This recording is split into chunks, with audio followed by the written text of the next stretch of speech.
భారీ ఆర్థిక ప్యాకేజీతో Visakha steel plant కి కేంద్రం పునరుజ్జీవం పోసిందన్నారు మాజీ ఎంపీ జీవీఎల్ నరసింహారావు. దేశంలో మరే సంస్థకు దక్కని గౌరవం స్టీల్ ప్లాంట్ కి దక్కిందన్నారు. చంద్రబాబు 2047 లక్ష్యానికి మోదీ సహకారంతో గట్టి పునాది లభించిందన్నారు. విశాఖ స్టీల్ ప్లాంట్ కి నిధుల కేటాయించడంపై కేంద్రానికి జీవీఎల్ కృతజ్ఞతలు తెలిపారు. డబుల్ ఇంజిన్ సర్కారుతో ఏపీ అన్ని విధాల అభివృద్ధి చెందుతుందని ఆశాభావాన్ని వ్యక్తం చేశారు. ఇంకా ఆయన ఏమంటున్నారనే దానిపై మా సీనియర్ కరెస్పాండెంట్ ఖాజా మరిన్ని డీటెయిల్స్ అందిస్తారు. బీజేపీ సీనియర్ నేత మాజీ రాజ్యసభ సభ్యులు జీవీఎల్ నరసింహారావు ఉన్నారు. సార్, స్టీల్ ప్లాంట్కి 11,440 కోట్ల రూపాయల రివైవల్ ప్యాకేజ్. దీంతో స్టీల్ ప్లాంట్ భవిష్యత్తు ఏ విధంగా ఉండబోతుంది అనుకుంటారు? చాలా ఉజ్వలంగా ఉండబోతోంది. ఎందుకంటే స్టీల్ ప్లాంట్ నిధుల కొరత కారణంగా గత కొద్ది కాలంగా సరైనటువంటి సామర్థ్యానికి అనుగుణంగా పనిచేయలేకపోతుంది. 3 బ్లాస్ట్ ఫర్నెస్లు ఉంటే లాండ్రీ బిజినెస్ చేస్తూ నెలకి 1,00,000 వరకు సంపాదించాలి అనుకుంటున్నారా? అది ఎలాగో తెలుసుకోవడానికి ఇప్పుడే ఫ్రీడమ్ యాప్ని డౌన్లోడ్ చేసుకోండి.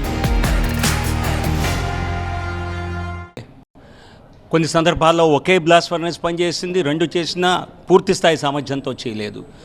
ఈ రివైవల్ ప్యాకేజ్ కారణంగా ఈ నెల నుంచే 2 బ్లాస్ట్ ఫర్నెస్లు 100% సమర్థవంతంగా పనిచేయటానికి, ఆగస్టు నాటికి 3వ బ్లాస్ట్ ఫర్నెస్ కూడా పూర్తి స్థాయి సామర్థ్యంతో పనిచేసి ప్లాంట్ని, ఎందుకంటే ఈ ప్లాంట్కు ఉన్నటువంటి గత సంవత్సరం జరిగినటువంటి ఒక రివ్యూ ఏంటంటే ప్రతి టన్ను ప్రొడక్షన్కి లాభం వస్తుంది. అంటే మీకు అయ్యే ఖర్చు కంటే ఆదాయం చాలా ఎక్కువ.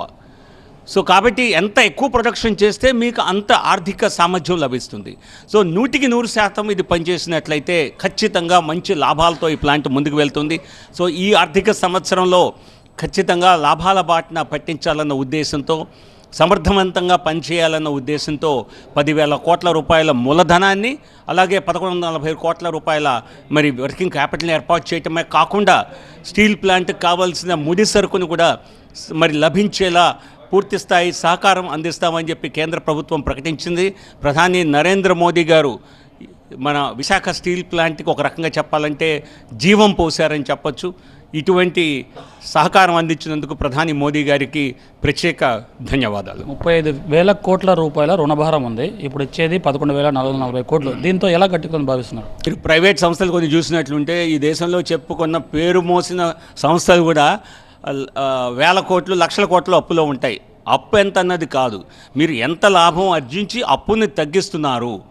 ఒక రకంగా మీరు చేసిన అప్పు గనక మీరు ప్రొడక్షన్కి ఉపయోగించినట్లయితే అది తప్పు కాదు. చేసే అప్పు మనం కుటుంబంలో కూడా చూస్తుంటాం.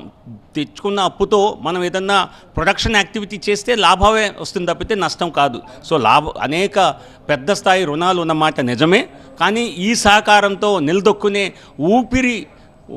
ఊపిరి పోబోతోంది అని అనుకున్న సమయంలో ఊపిరినివ్వటమే కాకుండా పూర్తి స్థాయి సమర్థంతో పరిగెత్తించే విధంగా కేంద్ర ప్రభుత్వ సహకారం లభించింది. ఏదో 500 కోట్లు, 1000 కోట్లు తాత్కాలిక ఉపశమనం కోసం ఇచ్చింది కాదు. ఇది 11,440 కోట్లు అంటే ఇది చాలా పెద్ద ప్యాకేజ్. దీని ద్వారా ఈ సంస్థ నిలబట్టమే కాదు, ఖచ్చితంగా లాభాల బాటిన పడి ఆంధ్రప్రదేశ్కి, భారతదేశానికి ఒక తలమానికంగా నిలవనుంది. స్టీల్ ప్లాంట్కు చాలా సందర్భాల్లో మీరు పార్లమెంట్లో కూడా వాళ్ళు ప్రస్తావించారు చాలాసార్లు.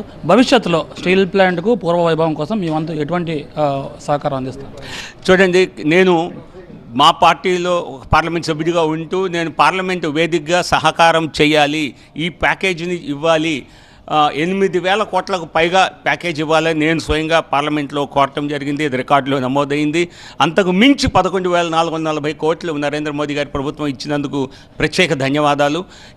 మా స్థాయిలో ఏ సమస్యలున్నా ప్రతి విషయాన్ని అంతర్గతంగా తెలియచేస్తూ, మేమేమి ప్రతిపక్షంలో లేము, మా పార్టీ అధికారంలో ఉంది, చేయవలసిన చేయూత విషయంలో మా వంతు సహకారాన్ని, విషయాల్ని కేంద్ర పెద్దల వరకు చేరేసి మా వంతు ప్రయత్నం ఎప్పుడూ జరుగుతూనే ఉంటుంది. సో ఇది స్టీల్ ప్లాంట్కి భారీ ప్యాకేజ్ ప్రకటించడం ద్వారా మళ్ళీ జీవం పోసినట్టుగా అయింది స్టీల్ ప్లాంట్కి అని జీవీఎల్ నరసింహారావు. కెమెరా పర్సన్ బాబుతో ఖాజా, TV9 విశాఖపట్నం.